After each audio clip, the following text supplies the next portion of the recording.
রাসূল সাল্লাল্লাহু আলাইহি সাল্লাম গরুর মাংস খেয়েছেন কিনা এ ব্যাপারে বেশ বিতর্ক চলছে। তিনি কি গরুর মাংস খেয়েছেন? নামাজে দাঁড়ানোর পর নাকি ডান পায়ের বুড়ো আঙ্গুল নাড়ানো যায় না, এটা কি সত্যি? ওযু করার সময় সব অঙ্গ একবার করলে ধুলে কি ওযু হবে? পিরিয়ড অবস্থায় মৃত ব্যক্তির কাছে যাওয়া যাবে কিনা? আমাদের দেশে সচরাচর দেখা যায় মৃত ব্যক্তিকে গোসল দেওয়ার পর গোসল দেওয়ার স্থানে 41 দিন পর্যন্ত কাউকে যেতে মানা করা হয়। সেখানে সন্ধ্যাবেলা 41 দিন পর্যন্ত আগরবাতি বা মোমবাতি জ্বালানো হয়। এটা কি শরীয়ত সম্মত? নামাজের সূরার সিরিয়াল রক্ষা করা কি জরুরি? কেউ একাকী থাকার সময় যদি এমন পোশাক পরে যেটা হাঁটুর উপরে ওঠে তাহলে কি সে গুনাহগার হবে? কোরআন ধরে ওয়াদা করার পর সে ওয়াদা ভঙ্গ করলে কি পরিণতি হতে পারে? মৃত ব্যক্তির জন্য হাফেজ ডেকে কোরআন খতমা মিলাদ দিলে মৃত ব্যক্তির কোনো লাভ হবে? প্রবেশ করি প্রশ্নের আলোকিত ভুবনে। আরিহা ইসলাম জানতে চেয়েছেন, নামাজের সূরার সিরিয়াল রক্ষা করা কি জরুরি? নামাজের সূরার সিরিয়াল রক্ষা করা ফরজ বা ওয়াজিব নয়, তবে সূরার সিরিয়াল রক্ষা করতে পারলে সেটা ভালো।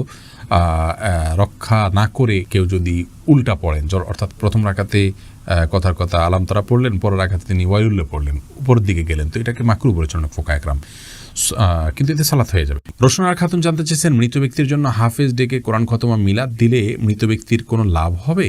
মৃত ব্যক্তির জন্য হাফেজ ডেকে কোরআন খতম পড়া মিলাদ পড়া কোনো শিক্ষা ইসলাম দেয়নি। এটি সম্পূর্ণ আমাদের দেশীয় সংস্কৃতি বা আঞ্চলিক সংস্কৃতি বা আমাদের বানানো সংস্কৃতি। মৃত ব্যক্তি নিজে তেলাওয়াত করলে তার সব তিনি পাবেন, আমরা তেলাওয়াত করলে তেলাওয়াত করে তার সব তার জন্য পৌঁছাতে চাইলে সেটি অনক্লান্ত জায়েজ আছে।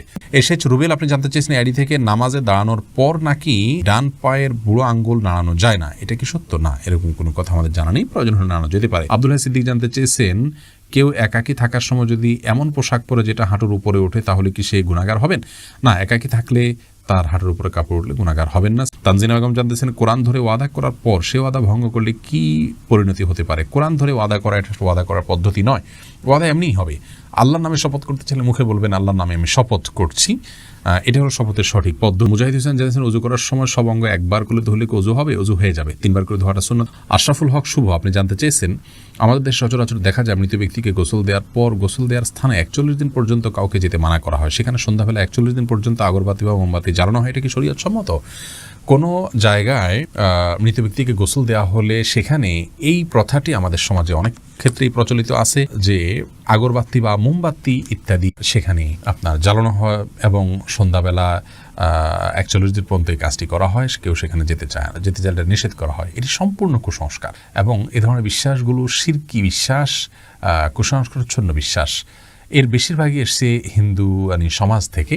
একজন মুসলমানের এই সমস্ত কুসংস্কারকে বর্জন করা উচিত। যেখানে গোসল দেওয়া হবে সে জায়গার বিশেষ কোনো বিধান নাই, সেটা অন্য 10টা জায়গার মতোই একটি জায়গা। আসমাউল হোসনা ফেনু জানতে চেয়েছেন, পিরিয়ড অবস্থায় মৃত ব্যক্তির কাছে যাওয়া যাবে কিনা? যাওয়া যাবে, এতে কোনো অসুবিধা নাই। মেহজাবিন জানতে চেয়েছেন, বিবাহের উদ্দেশ্যে পাত্রী দেখতে এলে পাত্রীর জন্য কতটুকু সাজগোজ করা শরীয়ত সম্মত? যতটুকুতে তার মূল অবস্থাকে পরিবর্তন না করে ততটুকু জায়েজ আছে। হালকা মুখের উপরে মেকআপ করলেন কিন্তু তার কালার পরিবর্তন হয়ে যায়, শেপ পরিবর্তন হয়ে যায়, এরকম করে করা জায়েজ নাই। কাকুলি শেখ জানতেছেন, সাহসিদাতে কি সেজদার তাসবিহ পড়বো? জি, অবশ্যই আপনি সেজদার তাসবিহ পড়বেন। ফাহাদ ফাতেমা জানতে চেয়েছেন, মৃত ব্যক্তির ব্যবহার করা ফোন দিয়ে যদি স্ত্রী কোরআন শরীফ পড়েন, রেকর্ড করা কোরআন শুনেন এবং ইসলামিক ভিডিও দেখেন, এতে কি তার মৃত স্বামীর সওয়াব হবে? তদ্রূপ যদি গান বা অন্যান্য ভিডিও দেখা হয়, এতে কি মৃতের গুনাহ হবে? ভাই ফাহাদ, মৃত ব্যক্তির ফোন দিয়ে তেলাওয়াত করলে মৃত ব্যক্তির সওয়াব পাবেন, ব্যাপারটি এমন নয়। বাকি মৃত ব্যক্তি যদি এমন কিছু রেখে যান যেটির কারণে অন্য আরেকজন কাজের পথে যান, যেমন কথার কথা তিনি একটা কোরআন রেখে যান, এই কোরআন কেউ তেলাওয়াত করলো, তিনি কোরআনটা কিনে রেখে গেছেন তেলাওয়াতের জন্য, তাহলে তিনি সওয়াব পাবেন। তো মোবাইল তিনি রেখে গেছেন, এই মোবাইল রাখলেই যেটাতে কোরআন তেলাওয়াত করতে হবে এমন তো নয়। এটাতে কেউ কোরআন ডাউনলোড করে পড়ছেন, তেলাওয়াত করছেন, এটি চিনে তেলাওয়াত করছেন, তার সওয়াব হবে। আর হ্যাঁ, যে ব্যক্তি মোবাইলটা রেখে গেলেন তিনি তার জন্য সহায়কের ভূমিকা থাকলেন, সেই হিসাবে আল্লাহ তাআলা তাকেও সওয়াব দিবেন, আশা করা যেতে পারে। আর একই কথা গুনাহের ক্ষেত্রেও প্রযোজ্য হবে। বিশেষ করে মোবাইল যদি রেখে যান তো মোবাইলে গান বাজনা শুনতে হবে এমনটি তো বাধ্যতামূলক নয়। কেউ যদি এটা ব্যবহার করে তাহলে এটা একান্ত তার ব্যাপার, এর জন্য মৃত ব্যক্তিকে গুনাহের বোঝা বহন করতে হবে না।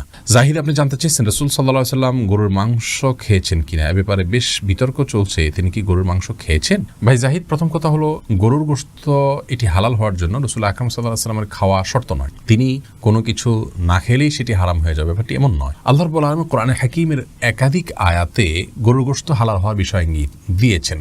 যেমন সূরা আনআমে যথাসম্ভব 147 নম্বর আয়াতে আল্লাহ রাব্বুল আলামিন বলেছেন, মিনাল ইবলি ইসনাইনি ওয়া মিনাল বাকারি ইসনাইনি কুল হাররামা ইলা আখির আয়াহ। এই আয়াতে আল্লাহ রাব্বুল আলামিন সুস্পষ্টভাবে গরুর যে গোশত বা গরু এটা হালাল, এই বিষয়টিকে আল্লাহ তাআলা ইঙ্গিত করেছেন।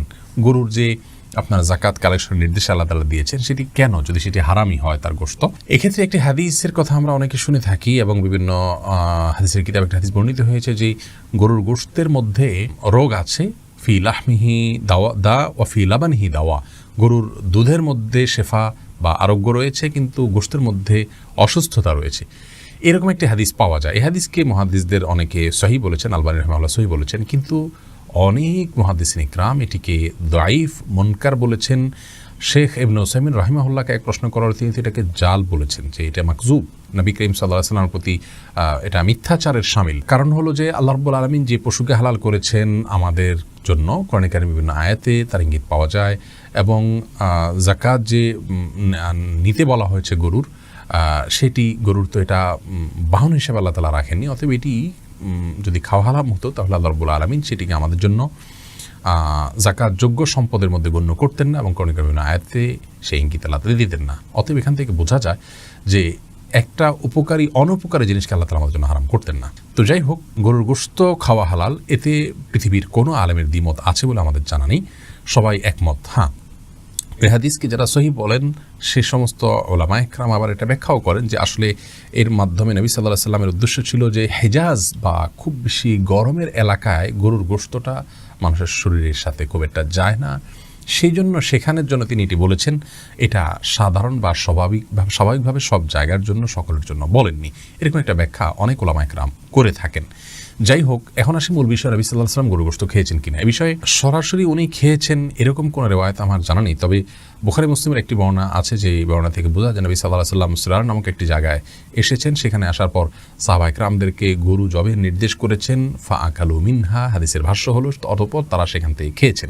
তারা সেখান থেকে খেয়েছেন, এখান থেকে সাহাবায়ে কেরাম যে খেয়েছেন এটি স্পষ্ট, নবী সাল্লাল্লাহু আলাইহি ওয়াসাল্লাম তাদের সাথে ছিলেন, অতএব তিনিও খেয়েছেন, সেটাই স্বাভাবিকভাবে এখান থেকে বুঝে আসে। কিন্তু এর মানে এই নয় যে গরু গোশত খাওয়ার বিশেষ ফজিলত আছে এবং যে না খেলে গুনাহ হবে, এরকম বিষয় না। নবী সাল্লাল্লাহু আলাইহি সাল্লাম এবং সাহাবায়ে কেরাম গরু জবে করেছেন, বিশেষ করে নবী সাল্লাল্লাহু আলাইহি সাল্লাম গরু জবে করেছেন আপনার হজে কিংবা কোরবানিতে, এরকম বিভিন্ন বর্ণনা পাওয়া যায়।